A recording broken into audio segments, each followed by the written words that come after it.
I knew Jedi Fallen Order was going to be a game I eventually played, but once I got it, I had no desire to play it right away. I think that's because I had my doubts that it was going to live up to the hype. When it came out last year, it had been about 10 years since The Force Unleashed released, which is my favorite Star Wars game, and the hype was already building that Fallen Order was going to blow it away.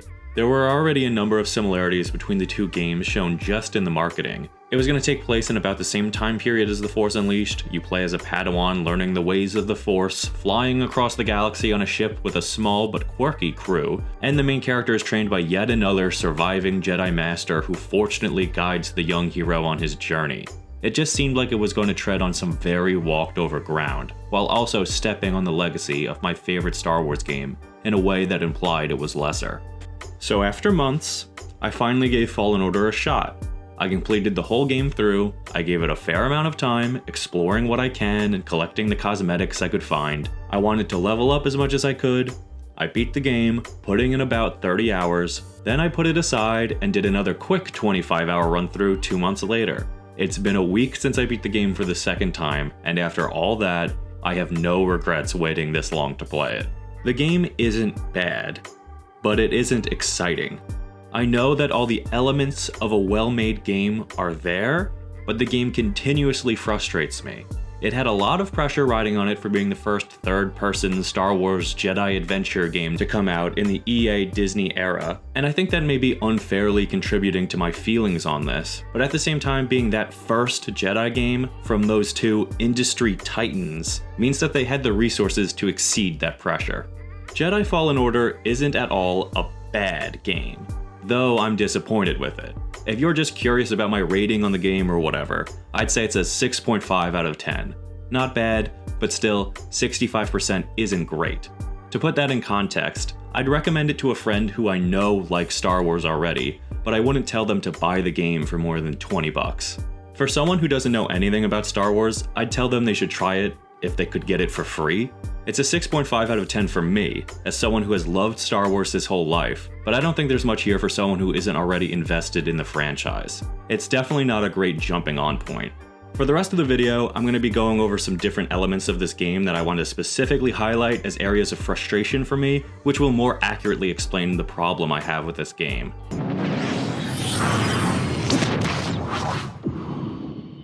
So I'd like to start with the story of Jedi Fallen Order because I think understanding that will help me contextualize a lot of my grievances with the game.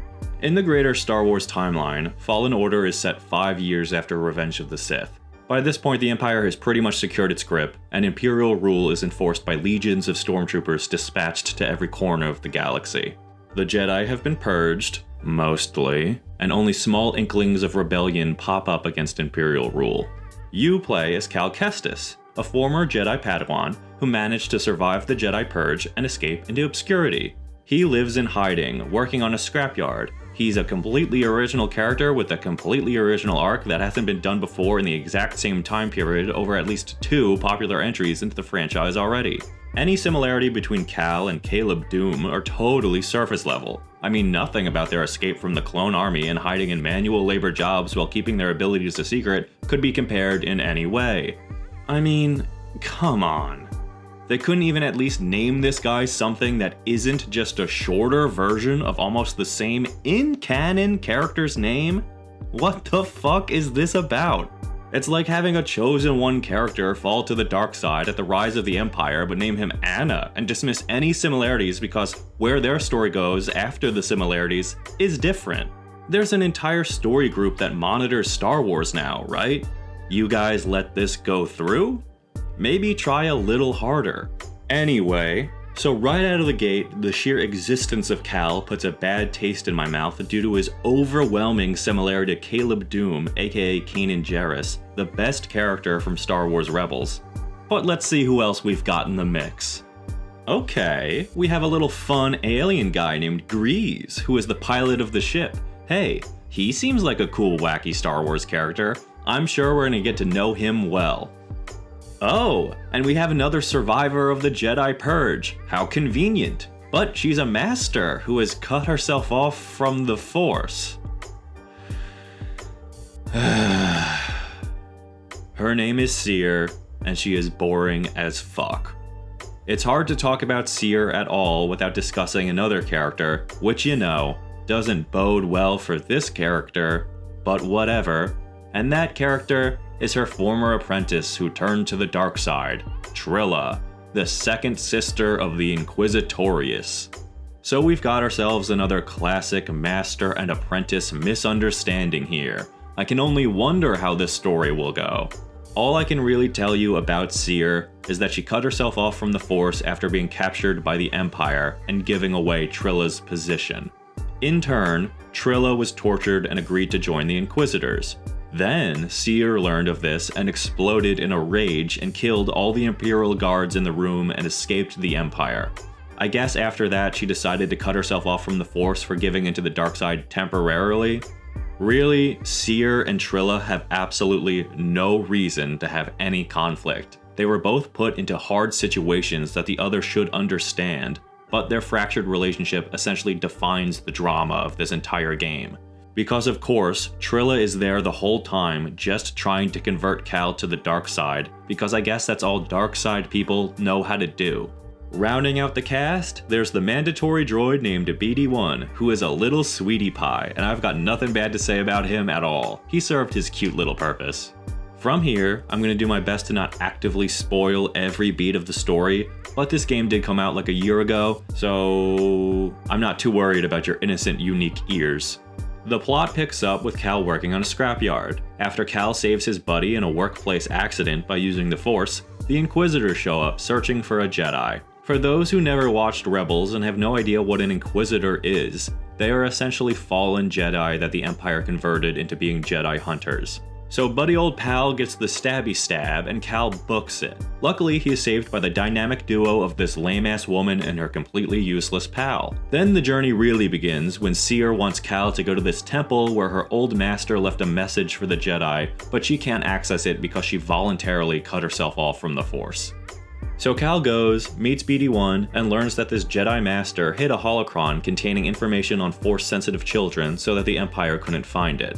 So Cal has to go to a couple different planets in order to follow this Master's path to access the vault to get the holocron. Seer thinks they could use it to rebuild the Jedi Order, but the Inquisitors are also after it for Inquisitor reasons. Cal hops back and forth between 4 or 5 planets on his journey. We get a mandatory cameo appearance from Saw Gerrera from Rogue One in the Clone Wars and Star Wars Rebels, on the Wookiee homeworld of Kashyyyk, doing vague rebellion stuff. Once in a while, Cal fights either the 2nd or 9th sister, becoming a better Jedi seemingly just at the very last second when the plot demands, and eventually he learns the backstory between Seer and Trilla, which makes him very angry at Seer. Which again, is stupid Force drama that resolves itself rather anticlimactically because the writers really didn't have anything unique to say. Eventually, Cal does enough adventuring so he makes his way to the vault and gets the holocron. But oh no, Trilla is there and she takes the holocron.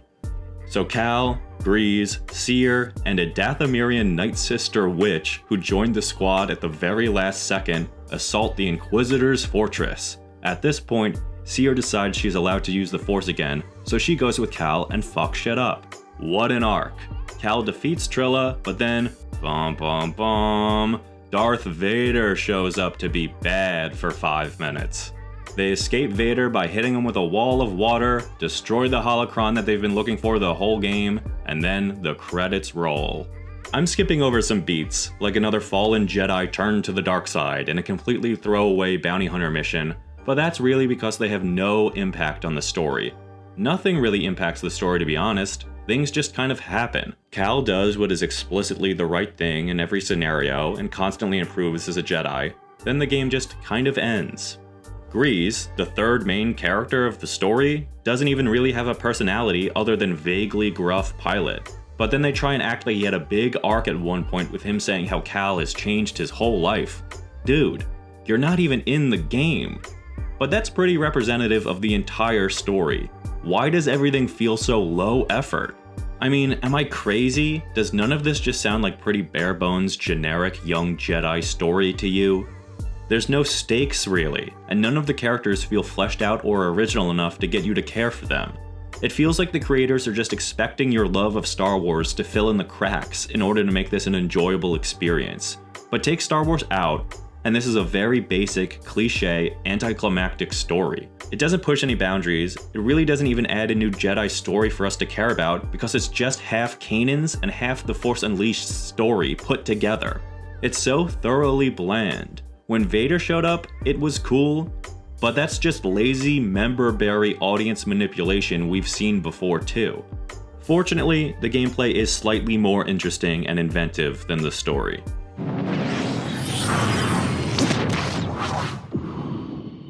I feel like there was some effort put into making the gameplay unique, and some thought into making you feel like a more realistic human than other Star Wars games have. I don't necessarily agree with a lot of their decisions on how to achieve that feeling, but it at least feels like a conscious effort was put into doing so, and I can respect that much. The game breaks down into a couple key design areas I want to focus on, and those are customization and skills, combat, and traversal. So like any video game worth its weight in microtransactions, Jedi Fallen Order has got some customizable cosmetic items, and of course, there's also the skill tree that unlocks new abilities for Cal. To this game's credit, there are a lot of purely cosmetic unlockables that aren't hidden behind a paywall. I'm not sure if there are some things you can pay for, so at the very least, the game didn't shove them in your face and nag you to pay for stuff. You can find new paint jobs for your ship and for BD1, as well as different colored ponchos and jumpsuits for Cal, and different parts for Cal's lightsaber, including different colored crystals. The customization options for the lightsaber are the most detailed and have the widest variety. It really felt like you were personalizing an important aspect of the game. It's purely cosmetic, but I'm totally fine with that thanks to the attention to detail. The ship and BD1 painting were also serviceable. There are a good deal of options, but changing BD1 is just like changing a part of Cal's outfit, since he just rides on Cal's shoulder most of the time, and the ship is barely in the game. It's usually just docked in the same place in a world, so that's the only time you see it. So both are not as encompassing and intricate as the lightsaber. Then finally, Cal's different outfits are pretty lame. There are like 3 jumpsuits, an orange, a black, and a gray one, just color swapping Sub-Zero and Scorpion. Then his jackets are all weird-ass ponchos. That's the most innovative step this game took, trying the groundbreaking idea of putting a Jedi in a poncho. Look at this wide variety of looks for my character. Nothing particularly unique or cool. Just basic colored fabric with maybe one shape on the front that's a different color. The coolest outfit is Inquisitor Cal, so you can't ever make good Cal look cool, he has to be evil for that, and it has to be the end of the game. So it's really hit or miss with the customization. Pretty much the lightsaber is the only thing that's worth it. If you thought I was disappointed in the customization, just wait till you hear me drone on about this skill tree. Off the bat, I don't have a problem with a single thing that is on the skill tree. It just feels like they stopped adding skills at like 70% of what they should have added. I get that Cal isn't a full-blown Jedi, but before the end, he's knighted, and he does go up against a former Jedi Knight and fully trained Inquisitor and wins, and it doesn't look like it took much effort. You can't tell me that he's still this unagile, clunky, and sloppy with a lightsaber. The skill tree branches out into 3 different categories: Force, Combat, and Survival. I'll get into this more when I talk about the Force powers specifically, but the combat skills you unlock are kind of the stuff that makes the gameplay fun. There are a good deal of combination attacks hidden deep into the skill tree, which was kind of frustrating. Otherwise, there are general Force and health upgrade skills. The overall skill tree just left a lot to be desired. I definitely did not feel like a full-blown Jedi. So let's pivot into combat and just get it out of the way. The combat in this game is fine. I've seen people compare it to the Souls series style of combat, and while I do see that sort of, it pretty much ends at the surface level. Honestly, no Star Wars game has ever really been able to nail lightsaber combat, because there has to be a balance between just hacking and slashing through goons to engaging in dynamic lightsaber battles. This game does an okay job at both. The goons do go down pretty easily. It's usually the big guys or long distance attacks that get you, or when you are just surrounded. The lightsaber battles themselves are pretty basic. They left me wanting the most though. I think the best lightsaber combat was actually back for the old Revenge of the Sith movie game. Maybe it's just nostalgia because I definitely didn't look it up when I was writing this video, but I remember those lightsaber battles always felt a little more true to the franchise to me than this game or even The Force Unleashed. The real problem I have with the combat is how bare bones it feels. It's just target a guy, dodge, and attack. Once you eventually unlock Force powers, you can begin to incorporate those into the mix too, but since using your Force powers drain your Force bar and also using a heavy attack drains that Force bar, there really isn't much room to actually experiment and have a good time. The biggest critique I have of the combat is tying the heavy attack to the Force bar. If they wanted to limit heavy attacks, there should have been a separate adrenaline bar or something. It makes no sense to tie swinging a lightsaber for a slightly heavier strike to be the equivalent to pushing a group of stormtroopers with your mind. And it keeps the actual lightsaber striking more flat and basic than it should be. Now let's talk about those good old force powers. The basics of any Star Wars game are here: force push, pull, and lightsaber throw. These you all have to progress to unlock, but the one they give you right off the bat is slowing down time. Oh, and also double jump has to be unlocked. Unlocked is actually the wrong word, and this is an aspect of the game that really rubbed me the wrong way, so brace yourself, rant incoming. With the exception of the lightsaber throw, which is actually on the skill tree, all the other force powers are unlocked in story moments when Cal is forced by the story into just suddenly remembering how to use these powers. One such example, Cal's falling off a structure, trying to catch his lightsaber in midair. Then he flashes back to his younger days training with his master on how to use force pull, then it cuts back to the present and Cal just knows the power. How convenient and dull. They do this like 4 or 5 times. Cal has to have a flashback probably more than halfway through the game just to remember how to double jump. I think this reoccurring aspect of the game really highlights how the game wants to have their cake and eat it too. They want this game to be the story of a young, unexperienced Jedi without much ability slowly progressing into becoming a more fully formed Jedi. But at the same time, they don't put in the effort to build this up in the story or through the player's in-game experiences. Instead, Cal gets game-changing new force abilities that he apparently learned years ago from just remembering how to do them at the time the story deems it necessary for him to do so. So if Cal didn't have to double jump in the story somewhere, he just wouldn't have been able to even though he already learned how? What else does Cal know how to do that he's just holding back on for dramatic effect? If anyone wants to tell me that this is because of repressed memories or some shit, you can choke on shit. This happens too many times to be forgivable. It's just lazy. So this isn't the journey of a Jedi training to become a knight. It's the story of a Jedi remembering how to be a Jedi randomly to push the plot forward and give the player new abilities to break up the monotony of its simplistic gameplay system. There could have been an easy build-up to Cal learning certain powers thrown into the story itself. If the game insists on Seer also just waiting to use all her abilities that she knows how until the very end, you could have had Cal asking her to guide him a little and have her refusing but giving him hints or something, anything to build this up. And that would have at least also made her somewhat of a mentor figure to Cal instead of just the woman he checks in with between missions. It's just another example of the complacency that operating in the Star Wars system seems to build in people. It's a little thing that could have easily been adjusted, but wasn't, and that irritates the shit out of me.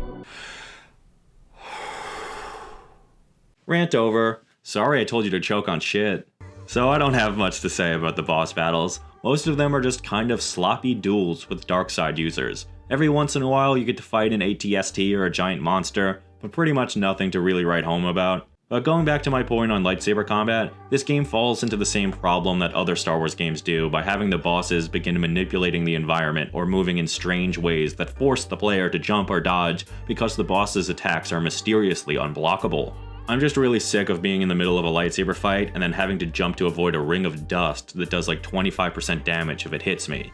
I'm fine with some environmental manipulation, but I don't know. Would it kill a game to do a full-blown knockdown, drag-out sword fight where you actually have to focus on striking, blocking, and parrying at high speeds, whittling down your opponent's health with strategic moves? Stop hitting me with dust and fight, you coward! The last aspect of the gameplay that I want to talk about is the traversal. The developers decided to make traversal as key an aspect of the gameplay as combat. Arguably, you spend more time wall running, sliding down slopes, and swinging across vines than you do fighting. I think this is all pretty well done. I'm not the biggest fan of this level design puzzle nonsense. Personally, I get a little confused with it. Especially in this game, there are parts where I just get confused and not know what to do next. That's probably more of a me thing than the game itself. But just to be honest, the level design was more tedious than fun to me. It's not like there was a lot of cool stuff to explore that made having to suffer through running back and forth across the same handful of empty planets that exhilarating. There are no NPCs to communicate with, no side quests to complete. This left me feeling pretty neutral on all the worlds. The scenery at times was honestly pretty grandiose and beautiful. The game really wanted to highlight those set pieces, but everything before and after, well detailed, eventually blended together into the same lifeless set dressing over and over. Climb up here to unlock this area to swing on this rope to wall run across this section. For the most part, the traversal felt smooth, but I found it to grow tedious after a while. It felt like the game itself liked the traversal too much and was trying to force it on the player too often, whereas if there was less puzzling traversal, then the instances when it was part of the game would have been more enjoyable and unique. However, the game seemed to want to pad out its pretty short runtime, and the long dragged out sections of traversal was how they achieved that without having to add much more story content. I'm not a level designer, and could never in a million years design something as intricate and good looking as the levels and worlds featured in this game. But from the player experience, it didn't mean much to me since all the worlds were empty and served to slow down my progress rather than leaving me feeling a kinetic energy toward achieving something.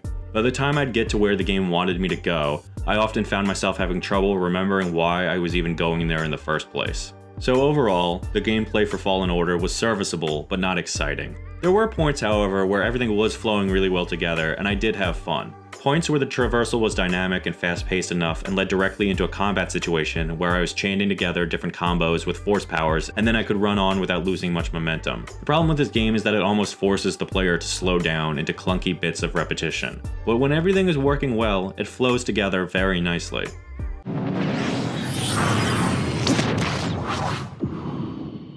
To begin wrapping up, my real complaint about Fallen Order is it just feels like wasted potential with a lot of small agitations that keep piling up. It feels like all the elements were there for a satisfying game, but they never live up to any of them. It feels like something is holding this game back an inch away from being satisfying in nearly every aspect. The story introduces interesting characters, and although they are a bit cliche, there still seems to be a unique angle to take them, but they never do anything with them.